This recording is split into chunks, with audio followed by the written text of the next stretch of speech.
আসসালামু আলাইকুম। এই বেপরোয়া বিএনপিকে থামানোর মতো কোনো মানুষ নেই। এই ইন্টারিম এত রক্তের উপরে দিয়া বসছে। এই ইন্টারিম কি করে এই বিএনপি ক্ষমতা আসার আগে যেভাবে দেশকে ধ্বংস করতে আছে, ক্ষমতা আসার পর তারা কি করব? এই যে সিলেট বোলাগঞ্জের সাদা পাথর, যে সাদা পাথর নামে আমরা চিনতাম, সেই সাদা পাথর এখন নাই। সেই সাদা পাথর হয়ে গেছে মানুষের নির্বাচন করার যে জামানত, এই জামানতের একটা ট্রাম্প কার্ড। এই সাদা পাথর বিক্রি কইরা বিএনপির নেতারা এই সাদা পাথর বিক্রি করতে করতে করতে করতে তাদের টাকা পয়সা হইতেছে। এই টাকা পয়সা দিয়ে তারা জামানত করবো নির্বাচনে। 2024 সালেও এই সাদা পাথর গুলা ছিল। আজকে 2025 সাল। 2025 সালে আমরা কত স্বপ্ন দেখছি, অভ্যুত্থানের পর একটা সুন্দর বাংলাদেশ দেখবো, একটা বিনির্মাণ করবো, সুন্দর বাংলাদেশ। অথচ হইতেছে কি? গুম খুনের রাজত্ব, চুরি কারবারের রাজত্ব। এই যে পাথর গুলা নিয়ে আপনারা বিক্রি করে দিতেছেন, একটা প্রকৃতিকে, একটা প্রাকৃতিক দৃশ্য আপনারা পুরা ধ্বংস করে দিতেছেন কয়টা টাকার জন্য।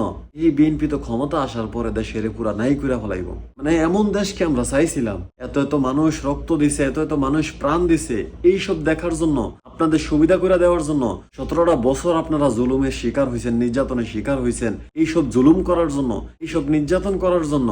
আপনাদের জন্য না ওই আয়নাগরই ঠিক ছিল, আপনাদের জন্য না কুত্তার মতো পিটানো ওইটাই ঠিক ছিল। এইভাবে স্বাধীনভাবে আপনাদেরকে সাইরা দেওয়াটা ঠিক হয় নাই। স্বাধীনভাবে সাইরা দেওয়া আজকে প্রকৃতির জন্য আপনারা হুমকি হয়ে গেছেন। বোলাগঞ্জের যে একটা সাদা পাথরের একটা জায়গা ছিল, মানুষ যে ঘুরতে যাইতো, দেখতে যাইতো, এই জিনিসটা তো আপনারা নাই করে দিতেছেন। দিনের পর দিন পাথর বিক্রি করে দিতেছে, এখান থেকে হাজার হাজার টলার দিয়া রাত দিন সব সময় এখানে পাথর বিক্রি হইতেছে। কি প্রশাসন কি দেখে না? প্রশাসন যে এখনই একটা দলের কেনা গোলাম হয়ে যাইতেছে।